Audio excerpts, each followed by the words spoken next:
Hey there, friends. Welcome back to As a Man Thinketh on UNASA TV. So today's story is a good example, because I get asked this all the time. Why is it so important that you guys spend so much of your time educating people about farming and agriculture and small farms?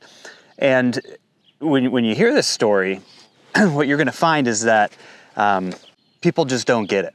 They don't understand. They get fed a bunch of misinformation by activist groups. They get they basically become weaponized by these activist groups to go around and shut down small farms, make it hard for them to operate their business. So this has to do with the community in Illinois. Many of you have noticed that we keep wearing these leather patch hats that say "Defend the Right to Farm" on them. These leather patch hats support our nonprofit, Meet My Neighbor Productions. You can get your hat at UNASA Trading Co. and help us defend the right to farm through education, outreach, and, as we've been doing over the last couple of years, farm relief efforts. So get your leather patch hat and let others know that you defend the right to farm. Wander Lake residents in Illinois have basically protested and tried to stop a small family farm, Ukrainian family, that's Ukrainian-American family, from putting in a chicken processing facility on their farm.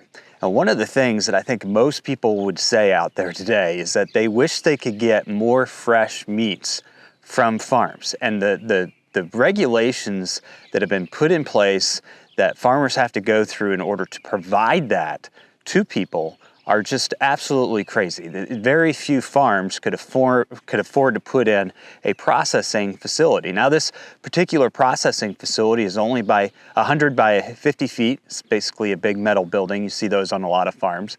The kill floor is 20 by 30 feet. And here's the thing about it, is these people are protesting this, saying that it's going to pollute and cause all these problems, because that's what they hear, right? They hear it on the news. They hear it from activist groups. They get funded to protest these things from activist groups. Okay, it's pretty easy to get funding if you want to protest something like this. But the wastewater from this facility would actually be stored into tanks, and then a licensed contractor would come and take that wastewater away. So it wouldn't really change much as far as the environment with this farm. And you know, when you look at some of these small on-farm processing facilities, and I've done a lot of great interviews last year. My wife and I interviewed several women who have opened processing facilities, but I've also done some interviews on here with Dave Carter and Chris Roper, who have helped open smaller on-farm processing facilities like this one. And the thing about it is, this processing facility will process up to 2,000 to 4,000, this is what they're looking for their permit for, 2,000 to 4,000 chickens per year. Now, there's a lot of farms that can get away with processing, I think it's about 1,000 chickens a year without having to have a permitted facility. So this is just slightly bigger than that. A commercial processing facility, the ones that, you know, the ones that are giving these people the reason to protest, process about 250,000 chickens a day. I mean, it's ridiculous. They process millions of birds a year. So in comparison, this is pretty small. They also want to ask for the ability to process about 400 hogs per year in the event that they decide to do on-farm processing of hogs. Then it would be a USDA certified facility, so they could sell their meat to their customers all over the United States. I think, you know, in the marketplace today, when you look at buying local, I also think that also means buying within your community, because I feel like you could have an extended community with the way that we're all interacting with each other on social media, and you can choose to support a farm in Illinois if you're in North Carolina, or you can choose to support a farm out west if you're in Florida. You know, it's just a part of your network. But buying from your community, however extensive that may be, I think is supporting small farms. And the more that we can do to allow these farms to be able to reach their community, their followers, the better it is. But most people want that experience of buying direct from the farmer. And yet these people are protesting this because they have absolutely no knowledge of what is actually being installed on that farm. It's basically a big metal barn that has a kill floor, and the amount of birds or the amount of hogs that they would actually process out of that facility in a year is less than what most facilities do in a few minutes. And here's the other thing that gets me about this is these people bought homes in neighborhoods surrounding this farm. Like these neighborhoods were built, these people moved in, and then they want to basically start controlling what the farmer can do, what the farmer can't do. You saw this a lot. I did a video on this in North Carolina. Some of these activist groups actually came in and funded lawsuits against the farmers. A lot of them were pig farmers in North Carolina, and I'm not, saying I'm supportive of factory farming or anything like that, but I'm definitely not supportive of this. They funded these people to file lawsuits against the farms because it was, it was impacting their property values. Well, they didn't, the farm was there before these people even moved in. The only reason why these people could afford the house that they got was because there was, a farm there, a factory farm, and that maybe that did have an impact on its value. I don't know.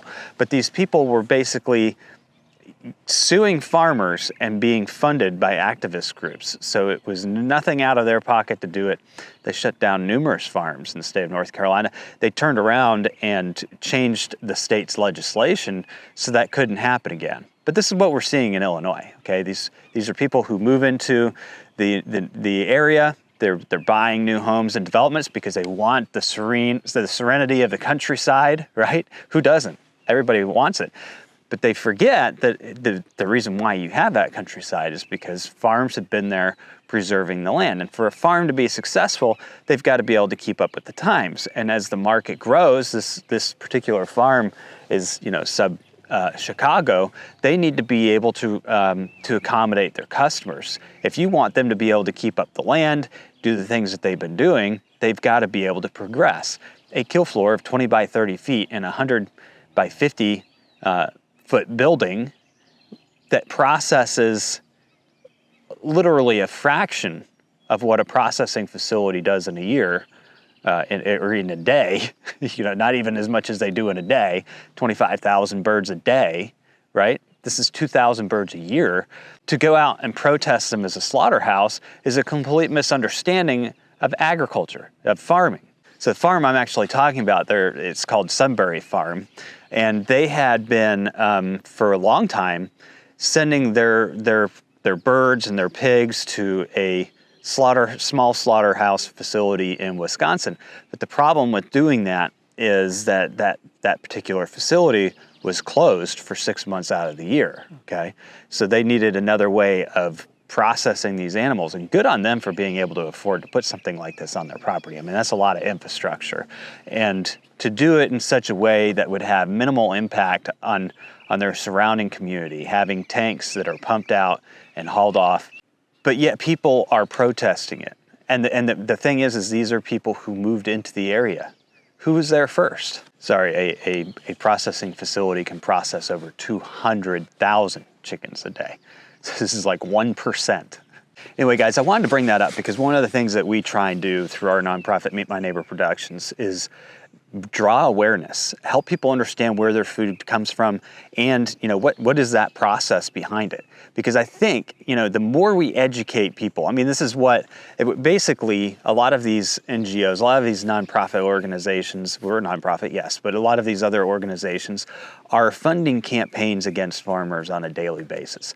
They're doing it in such a way that is destructive. They're building advocates out of people that are uneducated in the industry or don't understand things, and they're weaponizing them. So what we do is we help educate people. We help build that connection back to farmers so that they have the real information, so that they're not out there, we're not as farmers out there fighting a battle against these groups constantly. We have a resource. We have a way of getting the word out.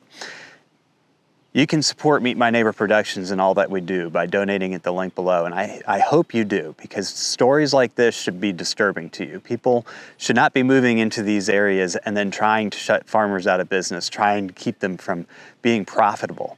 is happening every single day in this country. It's been months since Hurricane Helene flooded farms like this one in western North Carolina. Now help is arriving from hundreds of miles away to help farmers restore their soil and their livelihoods.